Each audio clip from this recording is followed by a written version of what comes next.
Hey everyone, so today we're going to dig into an ancient piece of wisdom that honestly feels like it was made for right now.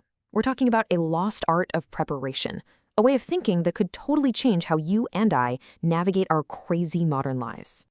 This quote, wow, it really hits, right? There is a rhythm to life that modern systems have taught us to forget. It's suggesting we've gone tone deaf to this natural pulse that our ancestors just knew in their bones. So what on earth did they know that we've let slip away? Think about it. Before everything was available with just one click, and before every other ad was screaming at you about what you were about to miss out on, there was this. There was bulking. And no, it wasn't about being greedy or having too much stuff. It was about something much, much deeper. It was about pure wisdom. Okay, so let's get into it. What is bulking, really? It's crucial to get this right. This isn't a reaction born from fear. It's a kind of intelligence, practical, cultural. You could even say spiritual. All right, here's the core definition. And the key word here, the one I want you to really lock onto, is intentional. This is not that panicked, last-minute run on the grocery store. Nope. It's the deliberate, thoughtful act of gathering resources when they're everywhere so you're ready for the times when they're not. It's just pure, simple foresight. And this right here, this is probably the most important distinction we're going to make today. Bulking is not hoarding. See, hoarding comes from fear, right? It's rooted in this frantic belief that there's not enough to go around. But bulking, that comes from a place of trust, a deep, quiet trust in the cycles of nature, and a real respect for the seasons of life. So when you really think about it, this whole concept splits into two totally different ways of being, of living your life. And the contrast, between that ancestral mindset and our modern one, that's where this idea just explodes with relevance. So let's break it down. Look at these two columns. On one side, you've got scarcity culture. It runs on anxiety, on that feeling of I need it right now, and it makes us totally dependent on these systems that are, let's be honest, pretty fragile. The moment they get interrupted, boom, panic. But then you look at the other side, bulking culture. It's the complete opposite. It's all about building stability, practicing patience, being a good steward of what you have. And what does that lead to? Calm. Real calm, even when things get chaotic. I mean, that's what it boils down to, isn't it? One system literally creates anxiety. The other creates stability. So the question for us is, which system are we choosing to live in? The one that wires us for stress or the one that grounds us in calm? So where did this incredibly smart, grounded way of life even come from? Well, it wasn't cooked up in the middle of a crisis. Not at all. This was wisdom that was, it was grown carefully over generations and generations of just watching. Deep, quiet observation of the world. Yeah, for our ancestors, bulking wasn't some emergency break glass in case of fire thing. It was just Tuesday. It was their baseline, their standard operating procedure. It was simply the smartest, most sustainable way to live in sync with their world.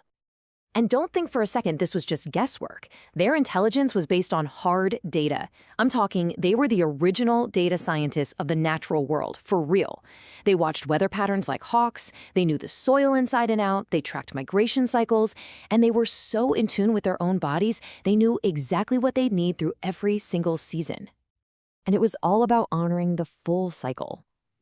The sowing, the tending, the harvesting, the preserving, and then, and this is the part our hustle culture just loves to skip, the resting. Bulking is what makes rest possible. It allows for it because the work is already done.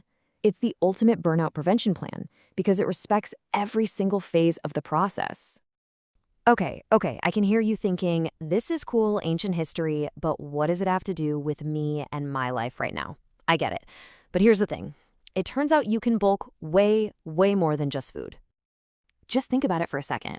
You can bulk knowledge, right? You take that course when you have the time and energy, not when you're desperately trying to find a new job. You can bulk skills. Learn how to fix that leaky sink before it becomes a flooded bathroom. You can even bulk things like emotional resilience, your wellness practices, and your relationships.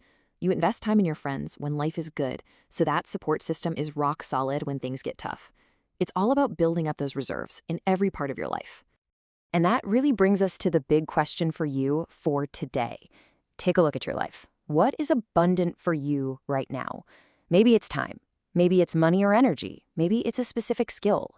The question is, how can you intentionally harvest some of that abundance now and store it for a season when it might not be so easy to come by? And this This leads us to what I think is the deepest part of this whole idea. Because, see, gathering the stuff, that's just step one. The real art, the true wisdom, lies in what happens next. This quote says it all. Abundance that is not contained becomes waste. And that is such a powerful truth. An abundance of anything, if you don't have a plan for it, it just becomes waste. Think about a great idea you had that you never wrote down. Poof, gone. Or a bonus you got that just kind of disappeared. The potential is totally lost if it isn't held and cared for. And that's exactly why bulking isn't selfish. It's the opposite. It's a deep act of respect for the future. For your future self, your body, your peace of mind. And beyond that, by being prepared, you actually make your community stronger. You become a source of stability for others instead of another person in a panic. It contributes to everyone's resilience. So let's wrap this up. The point isn't to ask if abundance exists. It does. It's always cycling in and out of our lives in 1,000 different ways. The real question, the one to leave you with, is this. When it shows up at your door, are you actually prepared to steward it? Have you built the containers, the wisdom, the discipline, the capacity to not just receive it, but to truly care for it?